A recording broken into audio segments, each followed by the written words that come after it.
آپ کی all parties conference آج محرم کے مہینے کا احترام پوری دنیا کرتی ہے، ہم بھی کرتے ہیں، اس کا آغاز ہو گیا، اللہ پاک پاکستان میں اپنی رحمتیں لائیں. عام تاثر یہ تھا کہ یہ 10 دن گزریں گے تو آپ اے پی سی لائیں گے. آپ کوئی فائنل سٹیج پہ ہے آپ کے پلان؟ بالکل. میں یہ تو نہیں کہوں گا کہ بالکل ہی کوئی فائنل سٹیجز پہ ہے پلان. مشاورت اس میں جاری ہے. بلاول صاحب نے ملاقات کی شہباز صاحب سے، مولانا فضل الرحمان صاحب سے، اور پیپلز پارٹی کی تو کوشش تھی بجٹ سے پہلے کہ ہماری اے پی سی ہو، بجٹ کے اوپر ہم مل کر ایک جوائنٹ سٹیٹمنٹ اپوزیشن دے کہ کس طرح اس بجٹ میں جو عوام کے ایشوز ہیں، لیکن وہ نہ ہو سکی. ہم نے بڑی تگ و دو کی اس کے لیے. اب ہم امید کرتے ہیں کہ محرم کے فوراً بعد جو لیڈرشپ ہے دیگر پولیٹیکل پارٹیز کی، وہ اس بات کی طرف مائل ہوگی کہ حالات ایسے ہیں کہ ہمیں ایک اے پی سی نہ صرف کرنی چاہیے بلکہ اس میں ایک جامعہ حکمت عملی بھی سامنے رکھنی چاہیے. میں ذاتی طور پر یہ سمجھتا ہوں کہ اپوزیشن اگر ایسا نہیں کرے گی تو اپوزیشن بھی ایریلیونٹ ہو جائے گی. اس وقت عوام کے اندر کچھ ہو نہیں گئے. آپ ویسے برا نہ مانیے، ایک آپ میر حاصل بزنجو صاحب کا انتقال ابھی تھوڑی دیر پہلے ہو گیا، اللہ پاک ان کی مغفرت فرمائے.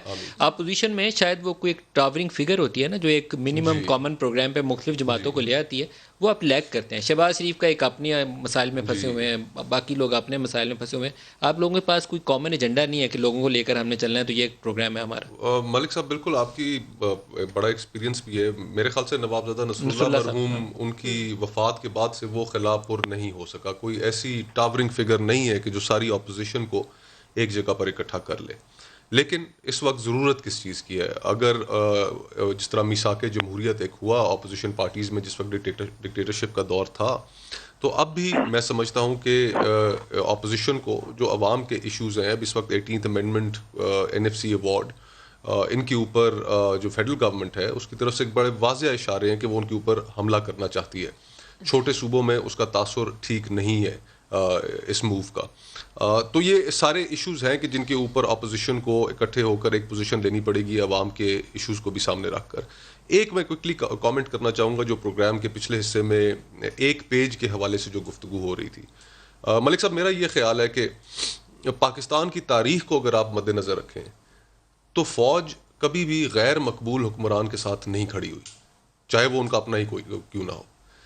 جس وقت صدر پرویز مشرف ان پاپولر ہوئے، غیر مقبول ہوئے، تو فوج ایک سائڈ پر ہو گئی. اسی طرح ایوب خان، یحییٰ خان جب وہ ان پاپولیرٹی کی حدوں کو چھو رہے تھے تو اس وقت وہ فوج اور ادارے ایک سائڈ پہ ہو گئے. تو یہ ان کی جو خام خیالی ہے، جس کو یہ بار بار، جس طرح زبیر عمر صاحب بھی کہہ رہے تھے کہ یہ ان کی اپنی ایک کوئی فیئر ہے کہ جس کی وجہ سے یہ بار بار فوج ادارے کے طور پر بوجھ نہیں اٹھائے گی. بالکل قطعاً. یہ اگر آپ نے پاکستان کی تاریخ کو اگر آپ مد نظر رکھیں، پرویز مشرف کی تو ریسنٹ ایگزامپل، پرویز مشرف کی تو بہت ریسنٹ جوڈیشری سے لڑائی کے بعد فوج نے اپنے آپ کو بالکل ڈسٹنس کر لیا تھا، الگ کر لیا تھا. تو ایک ایسی حکومت جو پچھلے 2 سال میں اس عوام کے لیے کوئی آسانی پیدا نہیں کر سکی، جن کے اپنے وزراء ٹی وی چینلز کے اوپر پروگرامز میں بیٹھ کر کہتے ہیں کہ ہم عوام میں جا نہیں سکتے. عوام میں جاتے ہیں، وہ ہم سے کیے ہوئے وعدے کے بارے میں پوچھتے ہیں، ہماری سخت سوالات کا سامنا کرنا پڑتا ہے. تو ایسی غیر مقبول حکومت کے ساتھ کوئی کھڑا نہیں ہوتا. اس کا الٹا دیکھیں، ان کو تو جو ان کو سپورٹ حاصل رہی، اس سپورٹ کے نتیجے میں تو ان کو فراٹے بھرنے چاہیے تھے کہ پاکستان کی کسی جمہوری حکومت کو وہ سپورٹ حاصل نہیں رہی جو ان کو رہی. سر فراٹے بھرنے کام نہیں کر رہے، کام کرنا چاہیے. ایگزیکٹلی. اب پنجاب آپ دیکھ لیں، پاکستان کا سب سے بڑا صوبہ ہے، with all due respect to the C M Buzdar صاحب، لیکن ایک 12 کروڑ کا صوبہ، پاکستان کا سب سے بڑا صوبہ، اس کو وہ ٹھیک طریقے سے نہیں چلا پا رہے. لیکن میں ساتھ ساتھ یہ بھی کہوں گا ملک صاحب کہ جو ان کو نیب کے ذریعے جس طریقے سے ہراساں کیا جا رہا ہے، میں تو اس کی بھی مخالفت کرتا ہوں. یہ روش پنجاب کے اندر اگر تبدیلی آنی ہے تو ایک پولیٹیکل تبدیلی ہونی چاہیے، بجائے اس کے کہ نیب استعمال ہو. مجھے تاثر یہ ملتا ہے کہ وہ سیدھے ہاتھوں گئے نہیں تو اب وہ ٹیڑھے ہاتھوں نکالنے کی کوشش ہو رہی ہے. یہ میرا تاثر ہے کہ زبیر صاحب سے